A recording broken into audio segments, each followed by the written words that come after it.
नमस्कार दोस्तों, स्वागत है आप सभी लोगों का Sonu study classes YouTube channel में। दोस्तों मैं आप लोगों को NCERT book class 12 Hindi chapter 1 पवन दूतिका पद्यांशों पर आधारित प्रश्न उत्तर मैं आप लोगों को इस वीडियो में बताऊंगा। प्रश्न नंबर 1। बैठी खिन्ना एक दिवस वे गे में थी अकेली, आके आंसू दीर्घ युगल में थे धरा को भिगोते। आई धीरे इस सदन में पुष्प सगंध को ले, प्रात वाली सुपवन इसी काल वातायनों से। संतापों को विपुल बढ़ता देख के दुखिता हो धीरे बोली, स दुख उससे श्रीमती राधिका यों प्यारी, प्रांत प्रातः पवन इतना क्यों मुझे है सताती। क्या तू भी है कलुष कलुषित हुई काल की क्रूरता से। Question number 1। उपयुक्त पद्यांश के शीर्षक और कवि का नाम लिखिए। Question number 2। रेखांकित अंश की व्याख्या कीजिए। Question number 3। घर में दुखी होकर एक दिन अकेले कौन बैठा था। Question number 4। फूलों की सुगंध से युक्त होकर राधा के घर में किसने प्रवेश किया। Question number 5। राधा ने प्रातः कालीन वायु से दुखित होकर क्या कहा। उत्तर। Question number 1। प्रस्तुत पद महाकवि अयोध्या सिंह उपाध्याय हरिऊत द्वारा रचित प्रिय प्रवास से हमारी पाठ्य पुस्तक काव्याजलि में संकलित पवन दूतिका शीर्षक काव्यांश से उदित है, अथवा शीर्षक का नाम पवन दूतिका, कवि का नाम अयोध्या सिंह उपाध्याय हरिऊत। Question number 2। रेखांकित अंश की व्याख्या। प्रातकालीन सुखद वायु पुष्पों की सुगंध लेकर धीरे से खिड़कियों के रास्ते उस घर में प्रविष्ट हुई जो राधा घर में बहुत दुखी होकर अकेली बैठी थी। वायु संयोग से सुखद लगती थी, वहीं अब वियोग में दुख बढ़ाने वाली सिद्ध हुई। अतः उस वायु के कारण अपनी व्यथा को और बढ़ता देखकर राधा बहुत दुखित होकर उससे बोली कि हे प्यारी प्रभातकालीन वायु, तू मुझे इतना क्यों सता रही है। क्या तू भी मेरे भाग्य की कठोरता से प्रभावित होकर दूषित हो गई है। अर्थात समय या भाग्य तो मेरे विपरीत है ही क्या विपरीत है ही, पर क्या तू भी उससे प्रभावित होकर मेरा दुख बढ़ाने पर तुली है, जबकि सामान्यतः तू लोगों को सुख देने वाली मानी जाती है। Question number 3। एक दिन राधा घर में दुखी होकर अकेली बैठी हुई थी। Question number 4। फूलों की सुगंध से युक्त होकर राधा के प्रातकालीन सुखद वायु ने प्रवेश किया। Question number 5। राधा ने प्रातकालीन वायु से दुखित होकर कहा कि हे प्रभातकालीन वायु, तू मुझे क्यों सताती है। का तू भी मेरे भाग्य की कठोरता से प्रभावित होकर दूषित हो गई है। प्रश्न नंबर 2। लज्जाशिला प्रथिक महिला जो कहीं दृष्टि आए होने देना विकृत वसना, तो न तू सुंदरी को जो थोड़ी भी श्रमित वह हो गोद ले शांति खोना। होठों की ओ कमल मुख की मलानताएं मिटाना। कोई क्लांता कृषक ललना खेत में जो दिखावे, धीरे धीरे परस उसकी क्लांतियों को मिटाना। जाता जाता कोई जलद यदि जो व्योम में, तो उसे ला छाया द्वारा सुखित करना। तब तब भूतांगना को। Question number 1। उपयुक्त पदांश के शीर्षक और कवि का नाम लिखिए। Question number 2। रेखांकित अंश की व्याख्या कीजिए। Question number 3। राधा पवन दूतिका से राह में पथिकों के साथ कैसा व्यवहार करने को कहती है। Question number 4। राधा ने पवन दूतिका को पथिक कृषक स्त्री के ऊपर किसके द्वारा छाया करने को कहा। Question number 5। कृषक ललना शब्द में कौन सा समास होता है। उत्तर। प्रस्तुत पद महाकवि अयोध्या सिंह उपाध्याय हरिओत द्वारा रचित प्रिय प्रवास से हमारी पाठ्य पुस्तक काव्याजलि में संकलित पवन दूतिका शीर्षक काव्यांश से उदित है, अथवा शीर्षक नाम पवन दूतिका, कवि का नाम अयोध्या सिंह उपाध्याय हरिओत।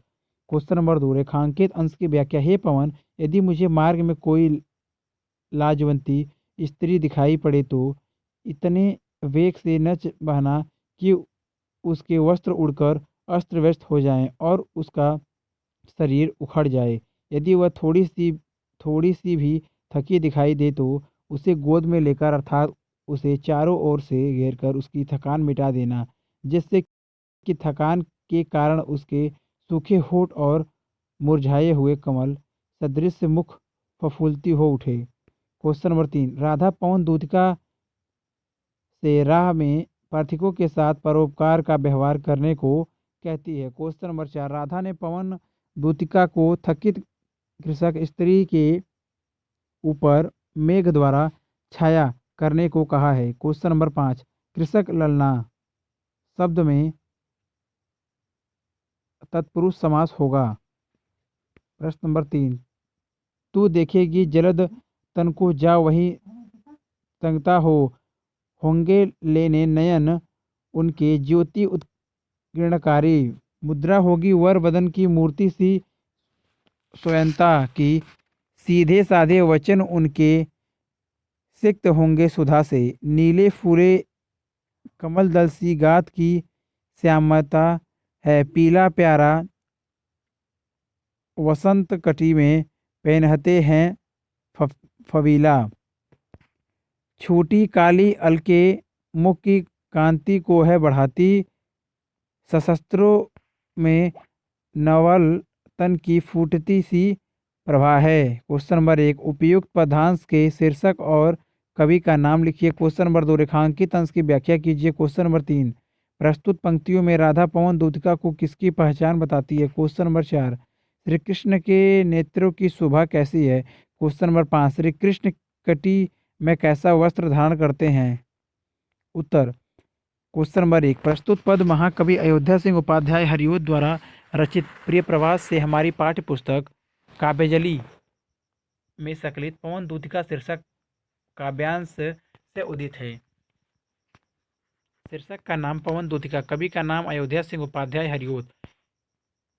क्वेश्चन नंबर 2, रेखांकित अंश की व्याख्या। राधा कहती है कि हे पवन, जहाँ जाकर तू मेघ के समान शोभा वाले श्री कृष्ण को देखेगी, उनके शरीर की श्यामलता खिले हुए नीलकमल के समान मोहक है। मेरे प्रियतम कृष्ण कटी में आकर्षक पीला वस्त्र धारण करते हैं, उनके मुख पर लटकी हुई काले बालों की लट उनकी शोभा को चार चांद लगा रही होगी। उनके सुंदर वस्त्रों से उनके मनोहर शरीर की शोभा अत्यधिक बढ़ रही होगी। क्वेश्चन नंबर 3, प्रस्तुत पंक्तियों में राधा पवन दूतिका को श्री कृष्ण की पहचान बताती है। क्वेश्चन नंबर 4, श्री कृष्ण के सुंदर नेत्र प्रकाश बिखेरते हैं। क्वेश्चन नंबर 5, श्री कृष्ण कटी में पीला वस्त्र धारण करते हैं। प्रश्न नंबर 4, कोई प्यारा मुकु मोह कोई प्यारा कुसुम कुम्हाला गेह में जो पड़ा हो, तो प्यारे के चरण पर ला डाल देना उसी को, यों देना ये पवन बतला फूल सी एक बाला, मलाना हो कमल पंख को चूमना चाहती है। क्वेश्चन नंबर 1, उपयुक्त पदांश में पदांश के शीर्षक और कवि का नाम लिखिए। क्वेश्चन नंबर 2, रेखांकित अंश की व्याख्या कीजिए। क्वेश्चन नंबर 3, राधा पवन दूतिका से मुरझाए हुए पुष्प को कहाँ डाल देने के लिए कह रही है। क्वेश्चन नंबर 5,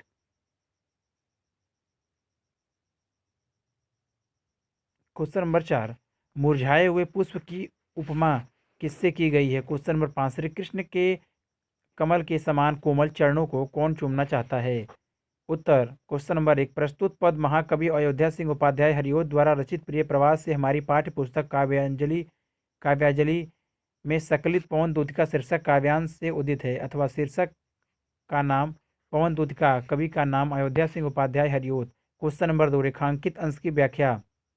हे पवन, कृष्ण के घर पहुंचकर यदि कोई मुरझाया हुआ सुंदर फूल वहाँ पड़ा मिल जाए तो उसे प्रिय कृष्ण के चरणों में लाकर रख देना। इस प्रकार तू उन्हें यह बता देगा कि उसी फूल की तरह विरह में मुरझाई हुई एक तरुणी राधा आपके कमल समान कोमल चरणों को चूमना चाहती है। शायद उस मुरझाए फूल को देखकर ही उन्हें मेरी याद आ जाए। क्वेश्चन नंबर 3, राधा पवन दूतिका से मुरझाए हुए पुष्प को श्री कृष्ण के चरणों में लाकर डाल देने के लिए कह रही है। क्वेश्चन नंबर 4, मुरझाए हुए पुष्प की उपमा राधा से की गई है। क्वेश्चन नंबर 5, श्री कृष्ण के कमल के समान कोमल चरणों को राधा जी चूमना चाहती हैं। अगर वीडियो अच्छी लगी तो वीडियो को लाइक करें, शेयर करें, कमेंट करें और नेक्स्ट वीडियो के लिए चैनल को सब्सक्राइब ज़रूर करें। Thank you for watching.